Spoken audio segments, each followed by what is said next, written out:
더 좋은 예배, 더 나은 제사라는 제목으로 하나님 말씀 함께 나누겠습니다. 한번 설교 제목 따라할까요? 더 좋은 예배, 더 나은 제사. 미국의 어느 교포 가정에서 주일날 아침에 아들과 어머니 사이에 실갱이가 벌어졌습니다. 주일인데 그날따라 아들이 교회를 가지 않겠다고 하는 것입니다. 안 가고 싶다는 겁니다. 그때 어머니가 아들을 향해서 사정을 합니다. 네가 교회를 가야 될 이유 세 가지를 얘기합니다. 첫째, 그랬더니 아들이 교회를 가야 할 이유가 아니라 교회를 안 가고 싶은 이유를 세 가지 먼저 말할게요. 그 얘기해봐라. 첫째, 장로의 대표 기도가 너무 지루합니다. 너무 기도가 너무 깁니다. 두 번째, 성갈의 찬송이 너무 은혜가 안 됩니다. 셋째, 설교 시간에 성도들이 너무 많이 졸고 있습니다. 이런 걸 꼴보고 있어서 안 가고 싶다는 겁니다. 여러분도 자녀들이 교회 안 올 때 부모들 교회 데려오기 힘들죠. 안 나오고 싶은 이유가 있는 겁니다. 그때 어머니가 아들에게 그래도 네가 교회를 가야 할 이유 세 가지를 얘기했습니다. 첫째, 네가 그래도 구원받은 하나님의 사람이 아니냐. 하나님의 사람은 당연히 주일날 가서 예배를 드려야지. 둘째, 그래도 어미가 권사인데 권사 아들이 교회를 안 가면 안 되겠냐. 권사님 아들들 교회를 가야 하지 않겠냐. 세 번째가 재미있습니다. 그래도 네가 그 교회 담임 목사인데 담임 목사가 교회를 안 가면 어떻게 하냐. 참 웃지 못할 해프닝 같은 얘기입니다만은 저는 아주 오래전에 어떤 김원기 목사님이 예배학 강의를 하면서 이 예화를 들을 때 웃으면서도 마음이 참 아팠습니다. 오늘날 현대인들의 예배가 얼마나 형식에 빠져버렸고 생명이 없는 예배가 되었는지에 대해서 생각해보고 싶은 그런 해프닝이라는 생각이 듭니다. 유명한 A.W. 토저라는 예배학 전문가가 이런 말을 했습니다. 예배가 쇼냐 예배냐. 어쩌면 우리가 하고 있는 것이 앞에 나온 사람들 쇼하고 있고 쇼를 참관하고 있는 것이 아닌가라는 착각을 할 때가 있습니다. 그래도 하나님은 오늘날 예배자를 찾고 있다는 사실을 말하고 있습니다. 영어로 워커를 일꾼이라고 그러죠. 워시퍼를 예배자라고 그럽니다. 교회에는 워커는 많은데 워시퍼가 없다는 겁니다. 교회 빗자루 들고 청소하는 사람들 이곳저곳 설치면서 일꾼들은 쉽게 볼 수 있는데 하나님을 향한 예배자는 그렇게 많지 않다는 것이 안타까운 현실입니다. 오늘은 좀 더 나은 예배, 더 좋은 예배에 대해서 함께 생각하려고 합니다. 하나님이 사람을 지으실 때 누구를 닮게 지었다고 그랬죠? 지난번 얘기했죠? 하나님의 형상과 하나님의 모양을 따라 지었습니다. 한번 옆 사람 인사해 볼까요? 당신은 볼수록 하나님을 닮았습니다. 시작. 한번 해보세요. 한번. 이런 축복된 말은 좀 남이 득들하게 해줘야 됩니다. 그렇죠? 여러분 그렇게 말하면 기분 더럽게 나쁩니까? 기분이 좋습니까? 기분이 좋죠. 왜냐하면 본래가 그러니까 정답이니까 기분이 좋은 겁니다. 근데 만일 여러분 보고 너는 보니까 꼭 원숭이 닮았다면 기분 되게 나쁩니다. 왜? 그게 정답이 아니니까 그렇습니다. 그러면 왜 하나님이 우리를 지으실 때 하나님의 모양과 형상을 따라 지었을까요? 간단합니다. 우리는 하나님과 인격적인 교제를 하면서 하나님과 사귀도록 지어져 있습니다. 사람은 하나님과 사귈 때 가장 복을 받는 것이고 하나님은 우리와 사귐을 가질 때 가장 기뻐하시는 겁니다. 하나님과 사귐이 뭡니까? 예배입니다. 예배. 그런데 그 하나님께서 자기를 찾아와서 인격적인 교제를 할 때 우리에게 뭘 줍니까? 복을 주십니다. 복을 주시는데 어떤 복을 줍니까? 땅을 정복하고 땅을 다스릴 수 있는 복을 주시는 겁니다. 그리고 우리 인간은 하나님의 형상을 닮아 두 가지의 미션이 있는 겁니다. 첫째 미션이 하나님을 향해 예배하는 것과 복을 받아가지고 땅을 정복하고 다스리는 미션이 있는 겁니다. 그런데 많은 사람들이 땅을 정복하고 땅을 다스리는 일에 빠져가지고 예배가 무너져 버린 겁니다. 오늘도 그 자매가 안 나왔네요. 가끔씩 나오는 자매가 있습니다. 자매가 자매 왜 이렇게 안 나와 예배 시간 했더니 바쁘대. 뭐 이런저런 자기 뭐 할 일이 있대. 그래서 뭐 오늘 나왔네 그러니까 이제 일이 끝나서 나온 거래.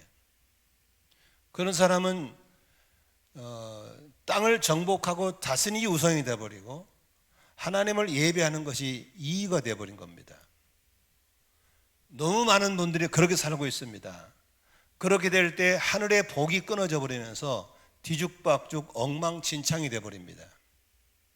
그러나 우선순위가 바르게 세워지면 하나님을 예배할 때 주시는 그 복을 받아가지고 땅을 정복하고 다스리는 일을 할 때 엉망진창이 안 되는 겁니다. 성경 보면 구약성에 학개라는 선지자가 있는데 학개 선지자가 이렇게 예언을 합니다. 1장 3절에 보면은 학개 예언자가 주님의 말씀을 받아 전한다. 성전이 이렇게 무너져 있는데 지금이 너희만 잘 꾸민 집에 살고 있다는 말이냐? 나 만군의 주가 말한다. 너희는 살아온 지난 날을 곰곰이 돌이켜보아라. 너희는 씨앗을 많이 뿌려도 얼마 거두지 못했으며 먹어도 배부르지 못하며 마셔도 만족하지 못하며 입어도 따뜻하지 못하며 품꾼이 품삯을 받아 구멍난 주머니에 돈을 넣음이 되었도다. 나 만군의 주가 말한다. 너희는 각자의 소행을 살펴봐라. 이 학개서가 말하는 예언이 뭔지 아시죠? 우선순위가 무너져 버리면 이렇게 되는 겁니다. 땅을 정복하고 다스린 일에 몰두하면서 하나님을 예배가 무너져 버리면 구멍난 호주머니에 돈 벌어 넣는 겁니다. 아무리 넣어봤자 쌓이지 않아서 다 새버리죠. 먹어도 배가 부르지 않고 마셔도 만족하면서 오늘날 이 현대인의 모습을 그대로 예언하고 있는 것이 학개서입니다. 그러므로 삶의 첫 번째 우선순위는 하나님을 향한 예배가 세워지고 예배 때 주시는 그 복을 받아서 땅을 정복하고 다스리며 사는 것이 우리의 순리에 맞는 삶인 것을 기억하시기를 좋겠습니다. 성경에 하나님이 지으신 첫 번째 아담과 하와가 낳은 아들이 둘이 있었죠. 큰 아들이 가인이고 둘째가 아벨이죠. 이제 그 사람들이 하나님께 제사를 드리죠. 가인은 농사를 지니까 농사 지어서 농산물로 제사를 드렸고 아벨은 사냥을 하다가 짐승을 잡아서 짐승의 피를 가지고 와서 하나님께 예배를 드렸죠. 근데 성경이 보니까 가인의 제사는 하나님이 거절했다 그랬습니다. 아벨의 제사는 받았다고 그랬습니다. 여기에 대해서 여러 가지 얘기들을 많이 하는데 오늘 히브리 11장 4절 우리 함께 읽었던 그 본문에 보니까 왜 가인 것은 안 받고 아벨 건 받았는가를 선명하게 얘기하고 있습니다. 우리말 성경에 11장 4절 한번 읽어보겠습니다. 시작. 믿음으로 아벨은 가인보다 더 나은 제사를 하나님께 드렸고, 여기서 보니까 어땠어요? 더 나은 제사. 누구보다? 가인보다 더 나은 제사를 어떻게? 믿음으로 드렸다는 겁니다. 오늘 설교 제목 여기서 나온 겁니다. 더 나은 제사를 드려야 하나님께 인정을 받는 겁니다. 여기 보니까 인정을 받았습니다, 인정해 주셨습니다라는 말이 나오는 이유는 뭡니까? 더 나은 제사입니다.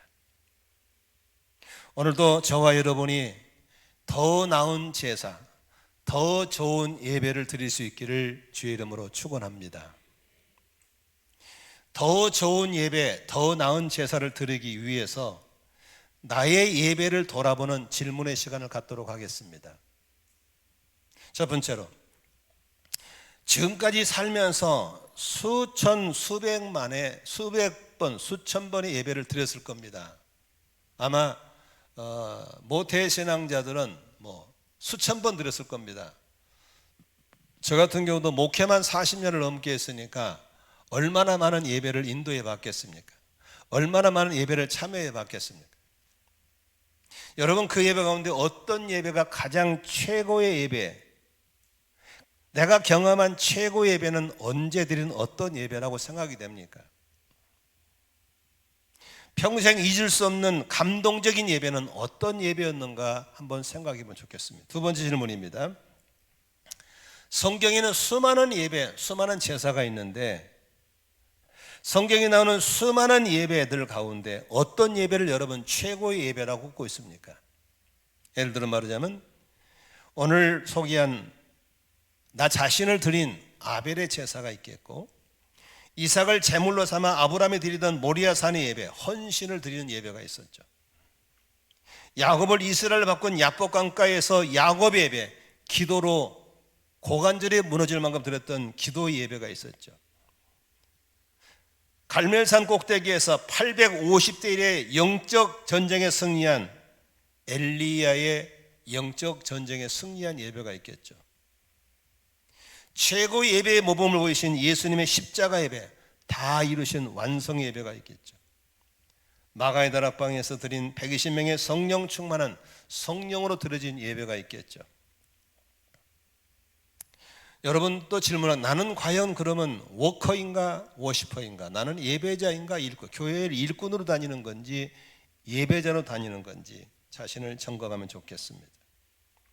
나는 예배자로서 교회에 와서 예배 드릴 때 깊은 은혜를 경험하고 있는지, 나는 예배 안에 들어가는 경험이 있는지, 와서 앞에 하는 쇼를 보고 노래하는 순서네, 기도하는 순서네, 설교하는 순서네, 예배를 참관하는 구경꾼으로 왔다 가고 있는지 자신의 예배를 점검해 보면 좋겠습니다. 여러분은 예배를 얼마나 신뢰하고 있는지,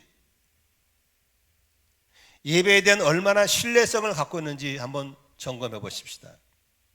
나는 예배가 만족스럽다, 나는 예배면 다 된다, 예배면 충분하다, 예배에다가 전폭적인 신뢰를 하고 있는지, 이런 말들에 대한 믿음이 있는지, 나는 이 말에 예배에다가 열정을 쏟고 있는지에 대해서 한번 질문을 해보는 겁니다. 예배는 능력이어야 합니다. 예배드리다가 나의 삶의 카운셀링, 상담이 이루어져야 됩니다. 예배 드리다가 나의 병이 고침받고 내 문제가 고침받는 기적이 일어나야 됩니다. 예배 드리다가 죽은 영혼이 살아나는 기적이 일어나야 됩니다. 예배 드리다가 내 인격이 바뀌고 예배 드리다가 내 생명을 살리는 에스겔 걸작의 회복의 역사가 일어나야 하는 겁니다. 예배 때 생기의 바람이 불어와야 됩니다. 에스겔 걸작의 마른 뼈들을 살렸던 생기야 불어오너라는 그런 선포와 함께 들어올 때 비실비실이가 나갈 때 힘을 얻고 회복되어 나가는 걸 봐야 될 줄로 믿습니다. 일부 예배 나오는 형제 가운데 교회를 한 번도 안 다니는 형제가 나옵니다. 한 번도 교회를 가본 적이 없습니다. 최근에 부목사님이 공원에서 전도에 온 친구인데 공황장애도 있고 몸이 안 좋습니다. 오늘 일부 마치고 나왔는데 저를 자꾸 보자고 그런 거예요. 성도들 인사하는데 좀 기다려라고. 기다렸다가 카톡을 보여주는 겁니다.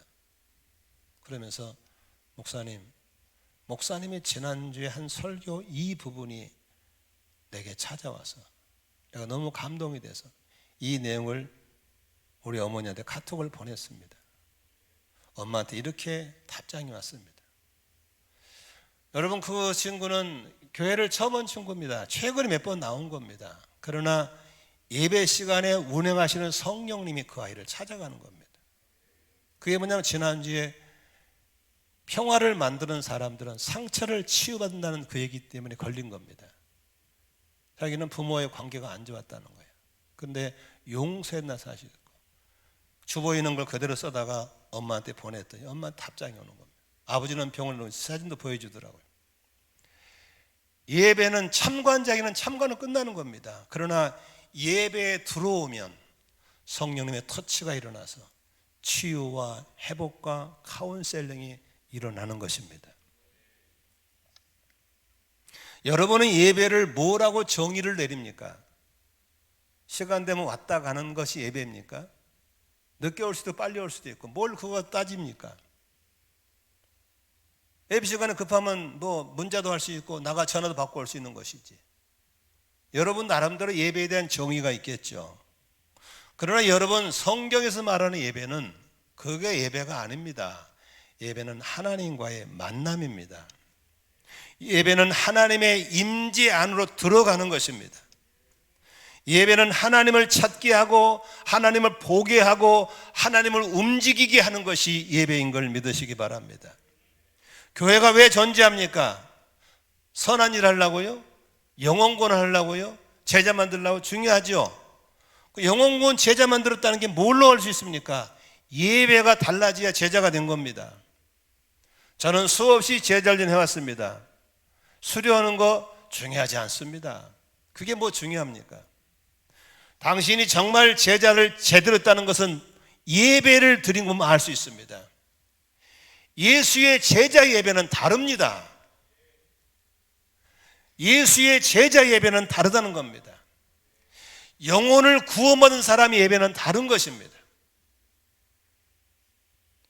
교회의 전제 목적이 무엇입니까? 하나님을 만나게 하는 게 교회의 전제 목적입니다. 뭘로 만날 수 있습니까? 예배를 통해서 하나님 만나는 겁니다. 교회는 예배 공동체입니다. 교회는 하나님을 만난 사람들의 예배 공동체인 걸 믿으시기를 바랍니다. 교회는 예배를 통해서 행복을 만들어내야 합니다. 교회 예배라는 수단을 통해서 에덴을 회복시키는 것이 예배의 목적인 걸 믿으시기를 바랍니다. 예배는 교회의 사명이요, 예배는 교회의 목적이고, 예배는 교회의 필요이고, 예배는 교회의 존재 이유인 것입니다. 교회는 예배를 위해 존재하며 예배를 위해 부름받은 공동체인 것입니다.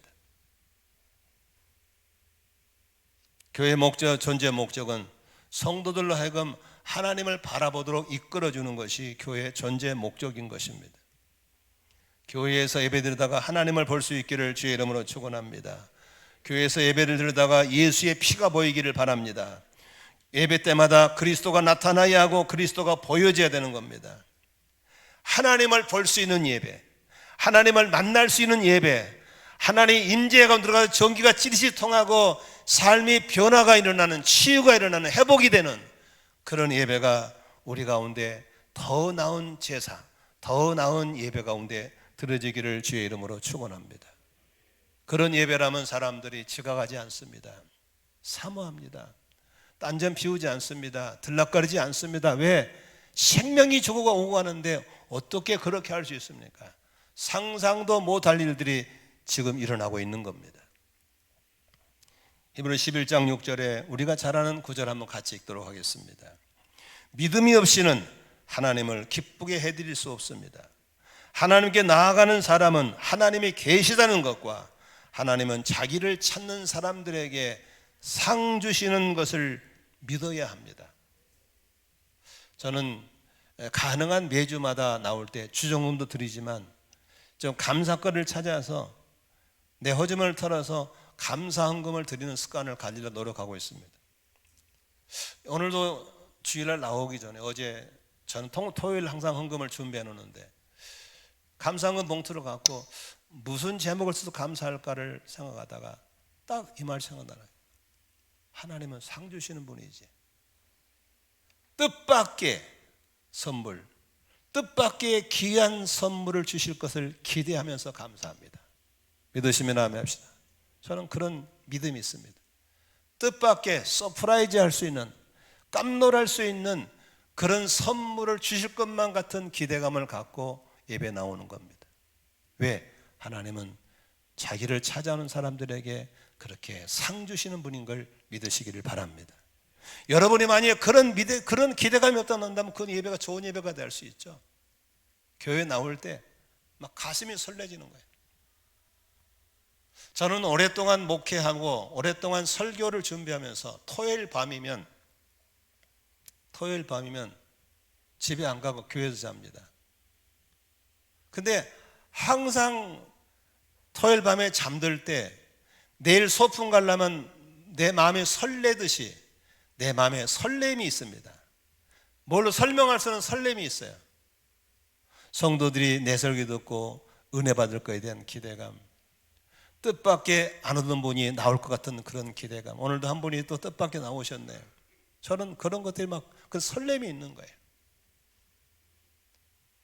뜻밖의 어떤 분이 은혜 받는 모습들, 그리고 내가 준비한다고 했지만 준비한 이상의 하나님의 플러스 알파를 짓는 은혜에 대한 기대감, 이런 기대감들이 있어서 항상 설렘이 있었어요. 그런 설렘이 없이 교회에 앉아있다면 좋은 예배 될 수 없습니다. 오늘도 여러분에게 믿음이 없이는 하나님을 기쁘게 할 수 없는데, 하나님께 나아가는 하나님이 계신 걸 믿으시길 바랍니다. 하나님을 찾는 자들에게 상 주실 걸 믿으시면 아멘 합시다. 뜻밖의 깜놀할 수 있는 좋은 선물 하나님이 주실 것을 믿습니다. 더 나은 예배, 더 좋은 제사를 드리기를 원하시면 한번 아멘 하십시다. 그렇다면 어떻게 드릴 수 있을까요? 로마서 12장 1절에 우리가 주신 바울 사도의 권면을 들을 필요가 있습니다. 로마 12장을 보기 전에 로마서를 좀 살피려고 했는데, 로마서는요 1장부터 봤을 때 우리 같은 사람들이 이렇게 죄인이 구원받는 과정들을 쭉 설명하고 있죠. 복음을 듣고 예수 믿고 영접하고, 그리고 수많은 죄와 갈등을 이겨내는 가운데 성령의 생명의 법으로 우리가 이겨낸다는 걸 쭉 얘기를 하죠. 그래서 구원받은 사람이 성령의 사람이 되어서 해야 될 일을 기록한 게 12장이에요. 다시 말하면 여기 이렇게 여러분들이 구원받고 삶 공부하고 인생이 변화된 사람들이 들어야 할 메시지가 12장 1절이에요. 같이 한번 읽겠습니다. 형제자매 여러분, 그러므로 나는 하나님의 자비하심을 힘입어 여러분에게 권합니다. 여러분의 몸을, 무엇을? 여러분의 몸을 하나님께서 기뻐하실 거룩한 산 제물로 드리십시오. 이것이 여러분이 드릴 합당한 예배입니다. 하나님께 드릴 합당한 예배가 뭡니까? 몸을 드리는 게 예배입니다. 몸을 드리는 거예요. 산 제물로 드리는 거예요. 더 나은 제사를 드리기를 원하시면 몸을 드리는 거예요. 몸을 드린다는 것은 무슨 소리입니까? 하나님께 항복하고 복종한다는 뜻이에요. 전쟁에서 패배를 인정하는 것이 항복인 걸 믿으시길 바랍니다. 즉 우크라이나 러시아 전쟁 서로 양보 안 하잖아요. 우리는 몸으로 하겠다는 거예요. 전쟁이 안 끝납니다. 그러나 예배 시간에 여러분이 예배 드릴 때 뭡니까? 하나님께 무릎 꿇는 거예요. 하나님의 전능하심 앞에 무릎을 꿇는 겁니다. 하나님의 무한 사랑 앞에 무릎을 꿇는 겁니다. 하나님의 어마무시한 나를 향한 놀라운 계획 앞에 무릎을 꿇는 겁니다. 이게 예배의 출발인 걸 믿으시기를 바랍니다. 여자건 남자건 무릎 꿇는 건 진짜 싫습니다. 그러잖아요. 그러나 하나님 앞에 무릎 꿇는 것은 필요한 줄로 믿으시기를 바랍니다. 아멘. 하나님께 무릎 꿇는 건 비열한 게 아닌가, 자랑스러운 떳떳한 거예요. 저물자의 피조물이 무릎 꿇고 하나님 잘못했습니다, 항복합니다, 이 얼마나 멋있어요. 그때부터 예배가 시작되는 거예요. 아멘. 재미있는 일화가 있어요. 경상도 안동의 봉화라고 해요. 봉화, 아주 그 유교가 진한 곳이죠. 거기 내 친구가 부흥회를 갔어요. 거기 가서 집회 설교하기 전에 찬양을 하고 부르면서 두 손 들고 찬양합니다. 근데 한 자매가 손을 안 들더래요. 목사님이 좀 궁금해서 자매 손 좀 들으라고, 그러니까 마지못해 들더래요. 그리고 그 다음 날부터 집회를 안 나오는 거예요. 강사가 신경 쓰이는 거야. 당연히 물어봤어요. 그 자매 앞에 있던데 왜 안 나오니까 은혜 받으라는데 기분나 손 들어놨다고. 내가 뭘 잘못 손 들어한다고. 그래서 교회 안 나왔대요.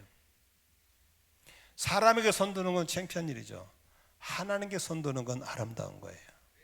사람에게 무릎 꿇는 건 창피한 거예요. 그러나 하나님께 무릎 꿇는 건 아름다운 거예요. 예배 드릴 때 하나님께 항복 복종부터 시작하시기를 주의 이름으로 축원합니다. 그게 바로 내 몸을 드린 겁니다. 코로나 때문에 생긴 희한한 단어가 생겼어요. 성경에 전혀 없는 단어, 비대면 예배라는 게. 비대면 예배.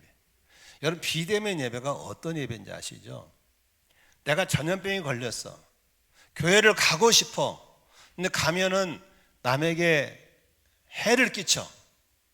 너무너무 예배를 드리고 싶어.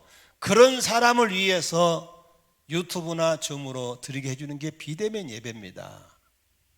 편리를 해주는 게 아니에요. 눈 온다고 비대면, 바쁘다고 비대면, 피곤하다고 비대면, 그게 예배가 아니에요. 예배는 희생과 헌신이 있어야 되는 거예요. 교회가 멀을수록 천국이 가까워지고 교회가 가까울 천국이 멀어진다고 그러잖아요. 왜 그렇습니까? 그만큼 사모함으로 오는 거예요. 믿으시면 아멘 합시다. 몸이 따르지 않는 예배, 삶이 없는 예배는 예배가 아닌 거예요. 재물이 아니에요. 여러분 11장 4절에요. 우리말 성경에는 더 나은 제사라고 써 있는데 우리 세 번째 성경에는 더 나은 재물이라고 그랬어요. 더 나은 재물. 하나님께 더 나은 재물을 드리는 게 예배입니다. 그게 아벨의 제사인 걸 믿으시고, 그러니까 가인 재물은 안 받았어요. 그러나 아벨 것이 더 나은 거예요. 그걸 받으신 거예요. 우리가 하나님이 받으시는 예배의 목적을 둔다면 몸을 들으시고 희생을 들으시고 삶을 들으시기를 주의 이름으로 축원합니다. 아멘. 비가 와? 더 발동하는 거예요. 눈이 와? 더 좋지요. 더 좋은 예배가 되는 거죠. 바빠? 더 좋은 예배 되는 것이죠. 피곤해? 극복하고 나오면 더 좋은 예배가 될 줄로 믿습니다. 피곤 앞에 무릎 꿇고 바쁘다고 무릎 꿇고 다 무릎 꿇어버리고 언제 무슨 예배들이에요? 여러분 여가선 나온 것이 아닙니다. 희생과 헌신이 있는 예배가 더 좋은 예배인 걸 믿으시길 바랍니다. 최근에 예수님 영접한 우리 나이 드신 분 있잖아요. 그분이 교회를 못 나오고 있다. 왜 나오니까 엄지발가락을 다쳐가지고 기부수했다는 거예요. 여러분 초신자들은 그쯤 되면 100% 안 나옵니다. 그날 그랬어요. 나오십시오. 그래도 나오면 하나님이 더 기뻐할 겁니다. 뺀들건 교인 같으면 안 나올 거예요. 근데 순종은 나오셨어요. 오늘 아침에 일부 나오시면서 바로 목사님 이번 수요일날 실밥 빼봐요. 기부도 푼다는 거예요. 여러분 좋은 상태에 좋은 것 드리는 게 아니라 어려움, 그럼에도 불구하고 드리는 이 예배, 이게 바로 더 좋은 예배인 걸 믿으시 바랍니다. 앞으로 교회 나오기 힘든 일이 생기면은 쾌제를 부르셔야 됩니다. 더 좋은 제사를 드리게 되었구나. 할렐루야. 눈이 와요, 신바람 나는 겁니다. 비가 와요, 신바람 아파요, 나오는 거예요. 믿으시면 아멘. 그게 중요한 거예요.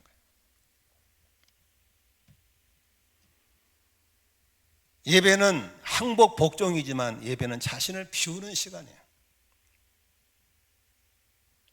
내 안에 세상으로 가득 차 있으면 하나님의 거룩이 들어올 수가 없어요.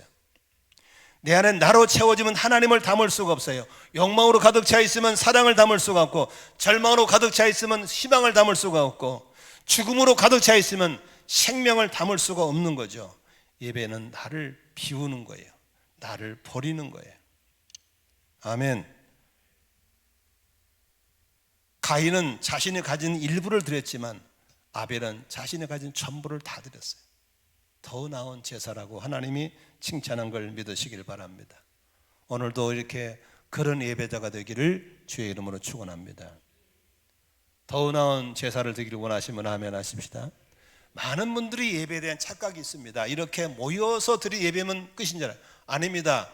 모여서 드리는 예배도 있지만 흩어져서 삶 가운데 드려진 예배도 있습니다. 하나님은 그런 예배자를 찾으시는 걸 믿으시길 바랍니다. 삶 가운데 드릴 수 있는 두 가지 예배를 말씀드리겠습니다. 첫째로 히브리 13장 15, 16절, 며칠 전에 묵상하다가 이 말씀 받고 너무 감격이 돼서 저희 아내와 먼저 나누고 나서 여러분에게 나눠드린 겁니다. 13장 15절 함께 읽도록 하겠습니다. 같이 읽습니다. 그러니 우리는 예수로 말미암아 끊임없이 하나님께 찬미의 제사를 드립시다.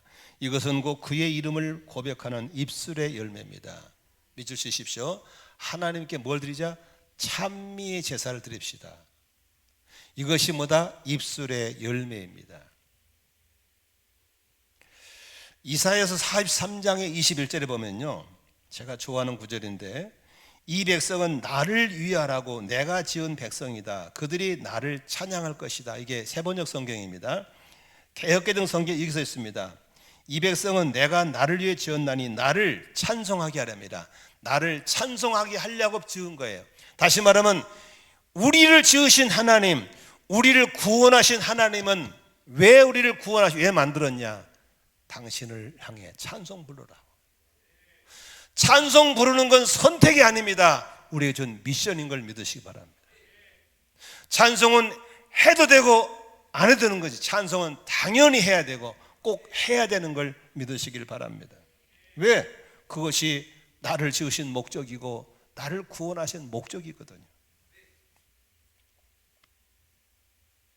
저는 이 구절에 은혜 받고 하루에 7곡씩 찬송을 부르기 시작했습니다. 시편 119편 164절입니다. 함께 읽겠습니다.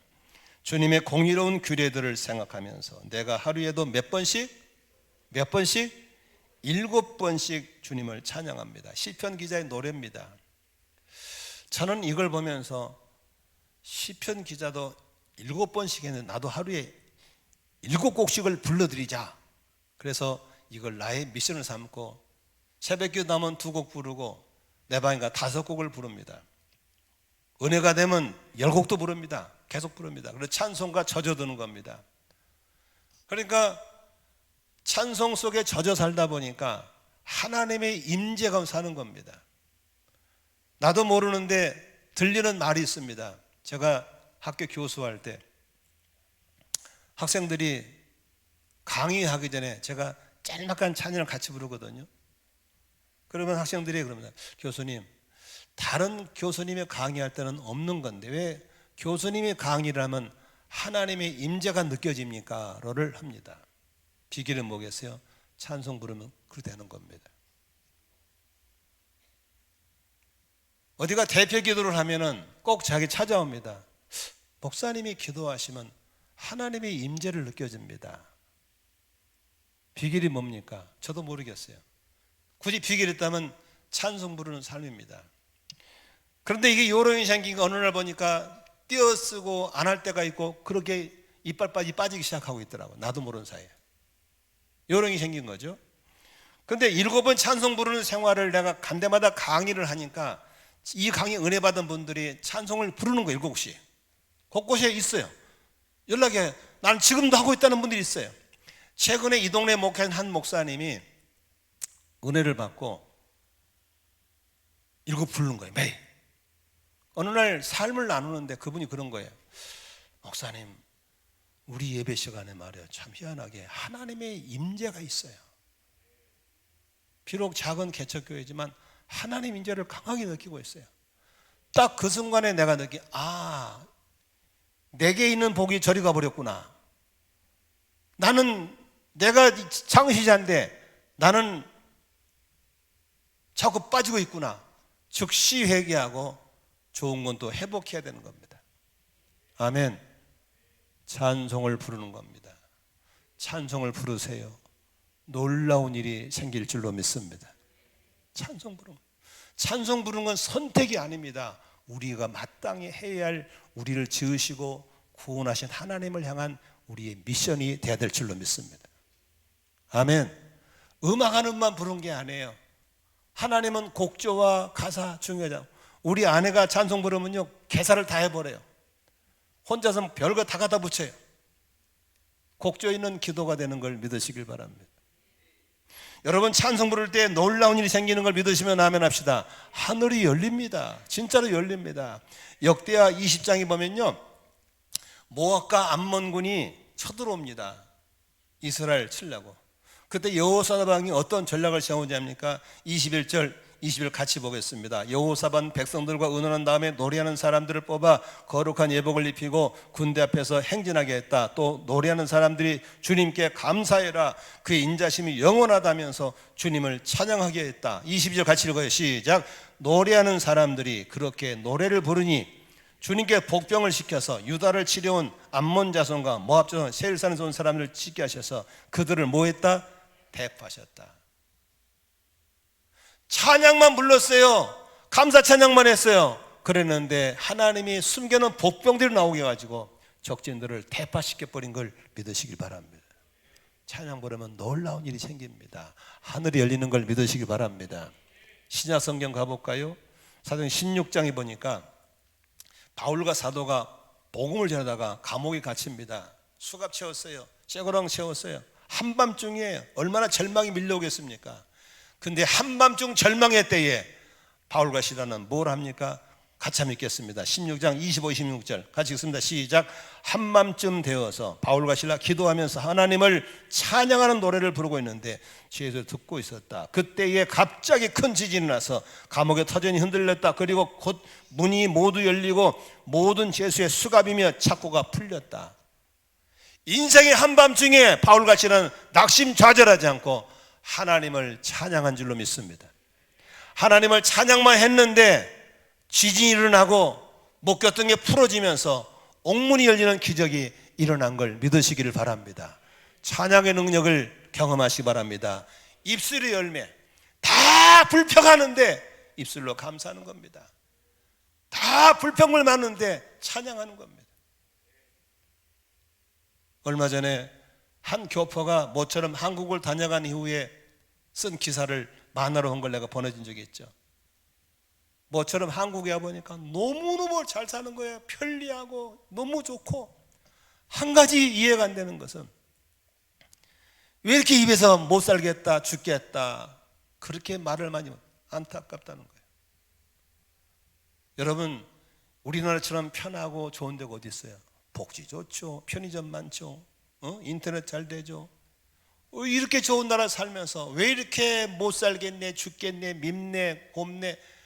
이제 말 우리 예수 믿는 사람들은 입으로 감사하고 찬양하는 입술의 열매가 하나님이 찾으시는 예배인 걸 믿으시기를 바랍니다.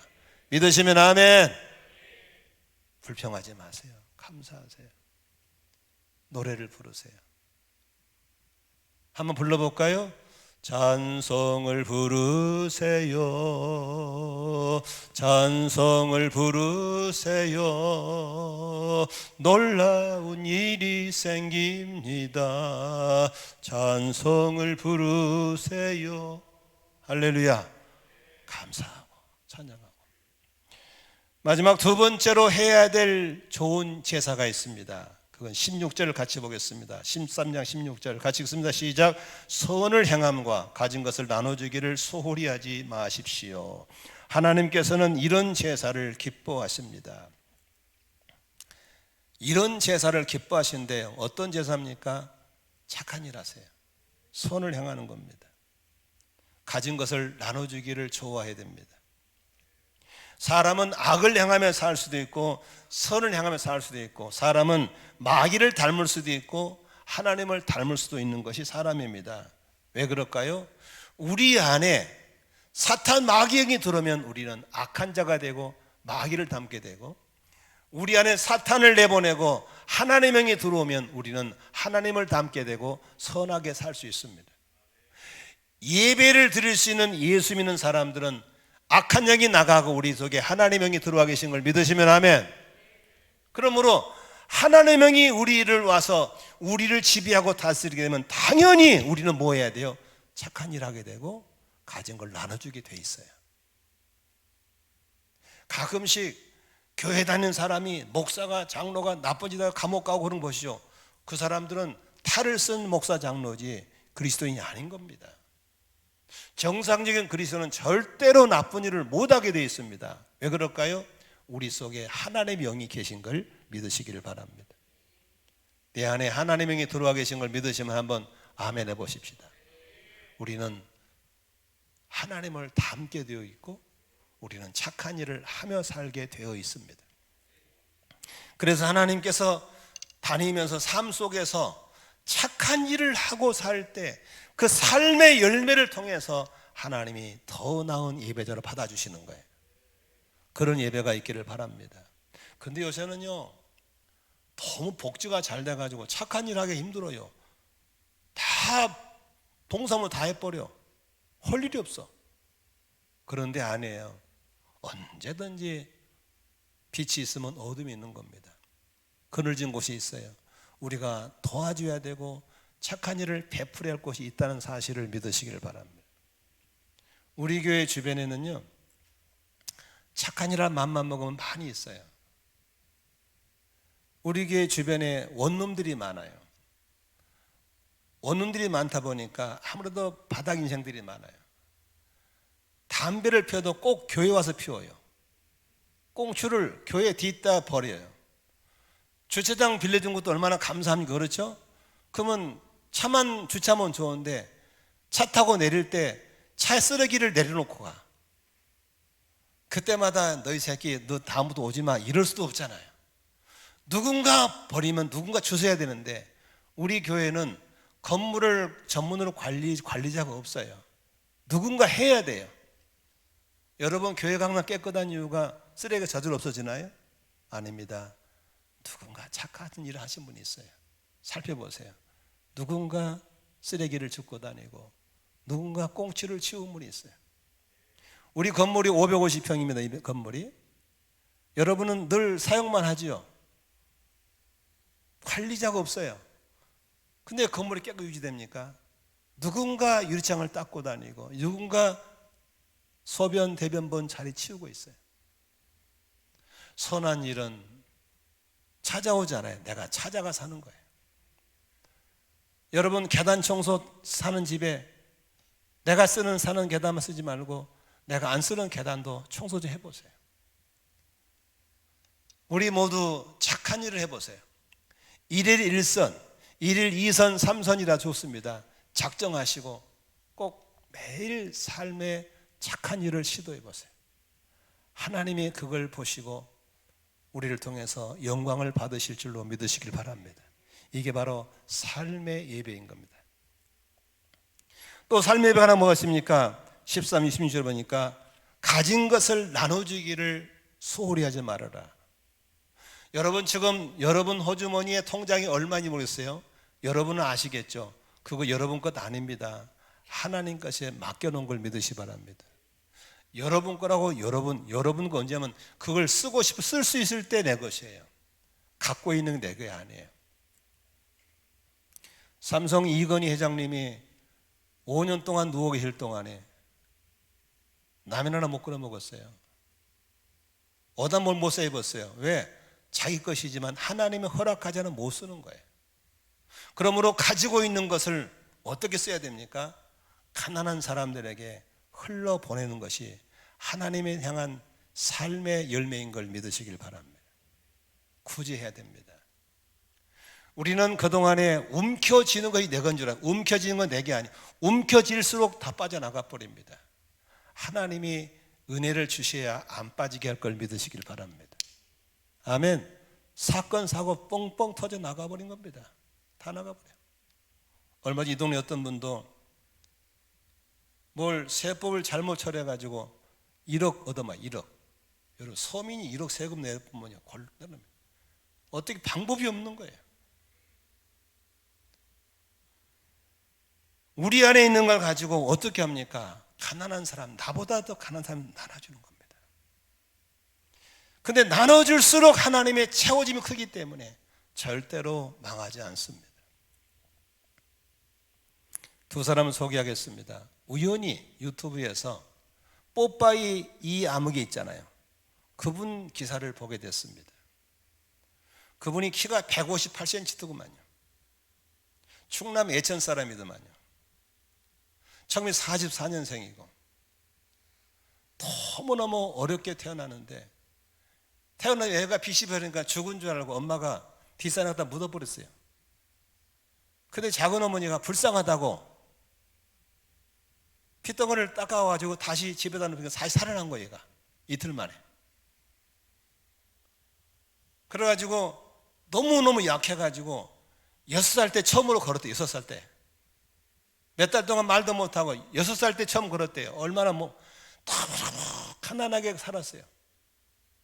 하나님 복을 줘가지고 이제 이렇게 유명해졌는데 이분이 신앙인도만 무슨 일을 하냐면요, 매일 1,000원짜리, 신건 빳빳한 1,000원짜리를 100장씩을 갖고 나와요. 아침에 다니면서 어려운 사람은 나눠주고 다녀요.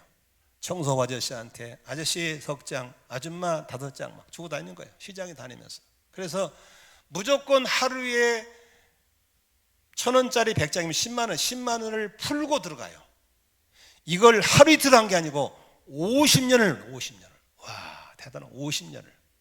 그러니까 10만 원씩 한 달이면 300만 원이잖아요. 1년에 3,600이잖아요. 3,600씩 50년을 그렇게 했더라고.